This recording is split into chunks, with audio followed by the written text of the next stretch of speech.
Hey YouTube, this is the Art of Prepping. Thanks for joining me. It's a great morning right now. It's not as cold as it was the last few mornings. I can come out here. I still got my wool hat on, but it feels really nice. Sun's coming up, and just wanted to talk a little bit more about minimalism and prepping. The last video I did on minimalism was extreme minimalism, and I got a lot of good response on that video. So I just wanted to follow up. Basically, this follow-up is really kind to kind of tie in the whole ideology of what I think a lot of people are trying to do as a more mainstream minimalist. And that's basically to reduce clutter, to be more organized, to be more purposeful in what they do and what they have. And so, yes, you can coexist with being a prepper and a minimalist. I think that the better word, though, instead of saying a minimalist or trying to say to reduce something or to magnify something, is to maybe just say that let's just be more balanced. So, I think that if we take the balanced approach of lifestyles and the things that we purchase, and we'll have a lot better results, and try to say, well, we just need to reduce to the point that, we only have a handful of items, which is, once again, reckless.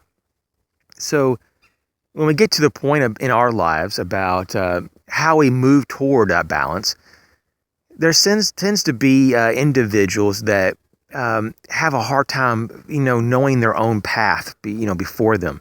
Their own personal focus is not there. They don't really have a direction. Just thinking about roadmaps, and how they're so helpful because you can kind of get a little heads up that there's a turn ahead, or there's going to be a large stretch without a gas station, or it kind of gives you a little bit of a heads up to say, hey, you need to get gas or you need to eat here before you go too much further, because there's not going to be nothing down the road for quite a while. Or maybe the road is basically a lot more windy than you would really care to go through, and maybe there's an alternative road that's a lot more straight that you could say, hey, I'm not going to go through the mountains, I'll just go around the mountains. And so that's kind of the same thing I believe with preppers that are trying to be minimalist. That they have, I think, good intentions because they want to organize and declutter and become more purposeful in their actions and their daily lifestyle in particular. That's a big one. But also the physical stuff, because they're under the belief that stuff controls them. And there is a little bit of truth to that. The more stuff you have, the more you have to maintain it, the more attention you have to give to it so that it doesn't break down and deteriorate. I mean, just think about if you have several cars, how much of a pain in the rear it is just to keep them up and going and maintain them, keep the tires from rotting out, keeping the tags, current, paying the insurance, how much work do you have to do to even maintain that car, just even financially? What about your house, just to maintain your house? What about your electronics? Computers need constant updates, patches. There's all kind of apps that need to be updated as well, software and, all kinds of just maintenance. And so I get what you're saying. A lot of you guys, they're like, hey, it's not so much that minimalism is bad. It's just that it's trying to give a little bit more attention to a subject matter that says that modern society is a little bit over the top. And that we as humans haven't been able to actually get there to that level, that we haven't been able to and I don't believe in evolution in the sense that, evolutionary biologists do, but evolve at least mentally and physically to the point that that we actually can just catch up with the exponential growth of technology.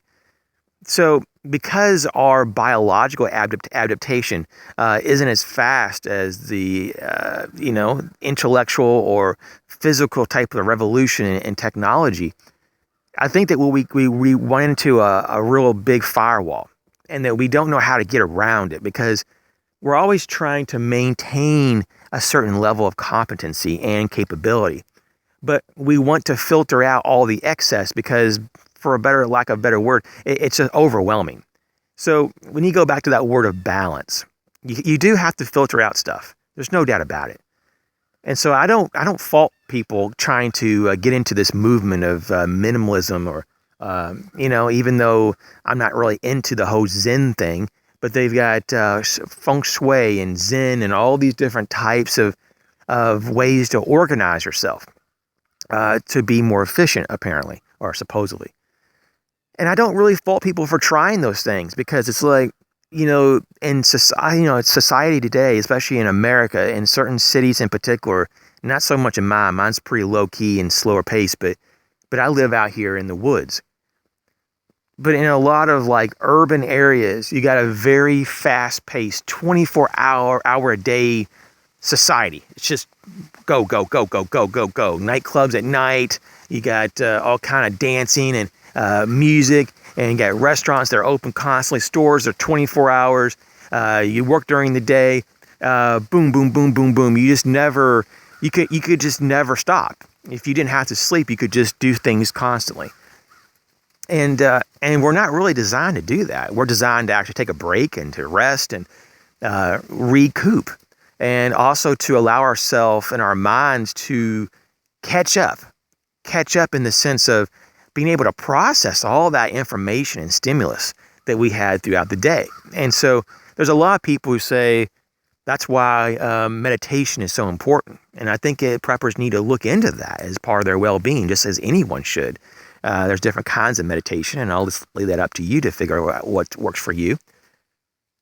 But this is also part of the balance equation.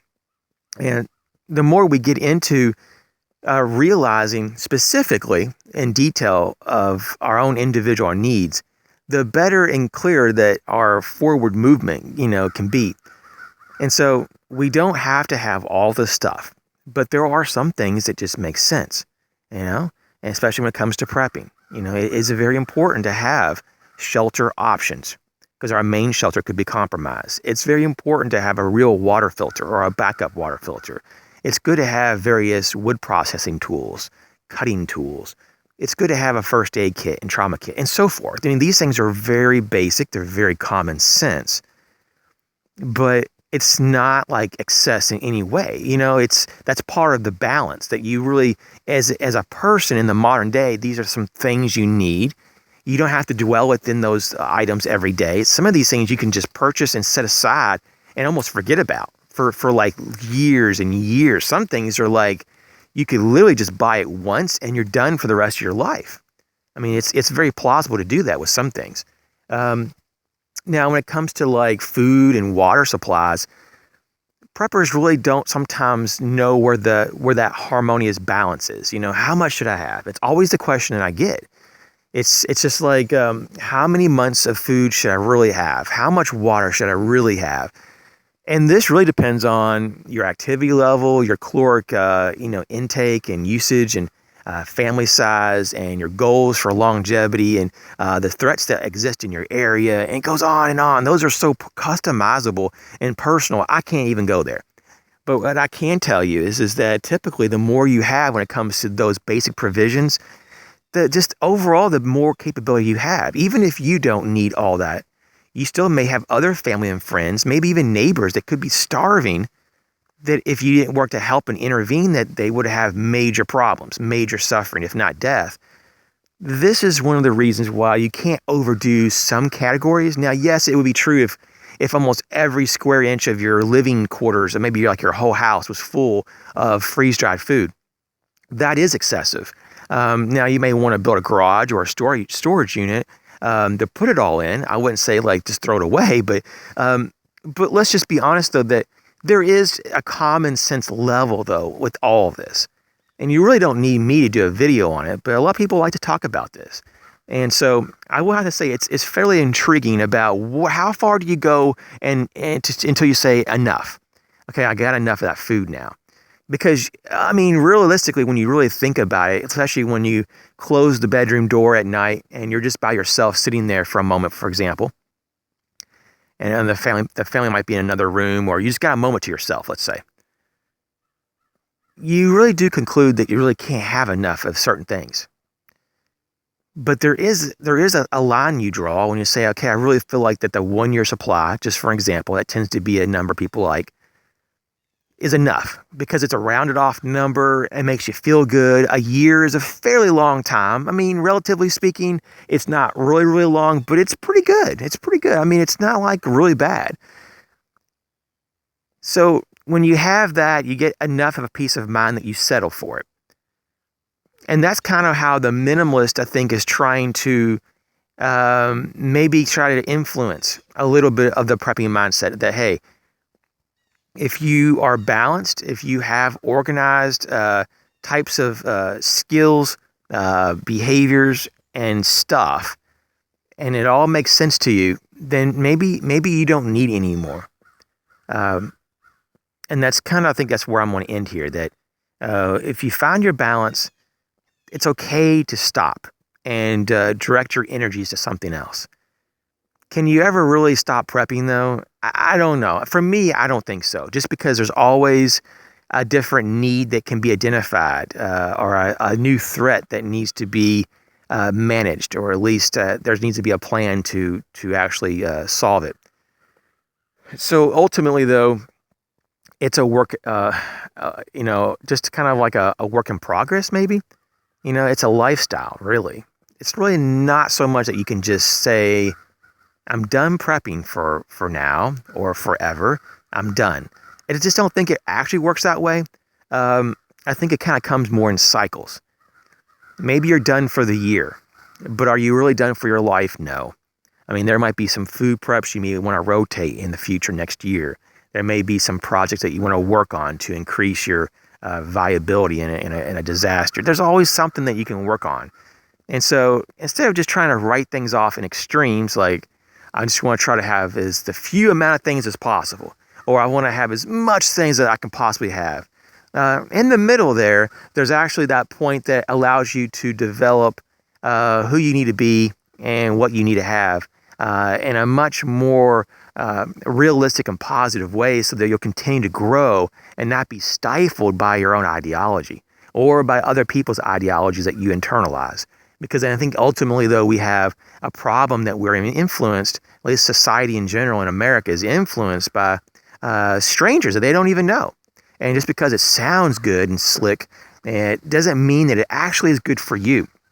So make sure you pick your lifestyle and the things that you surround yourself with and the people you surround yourself with that actually is agreeable with the way you want to live your life. Thanks for watching.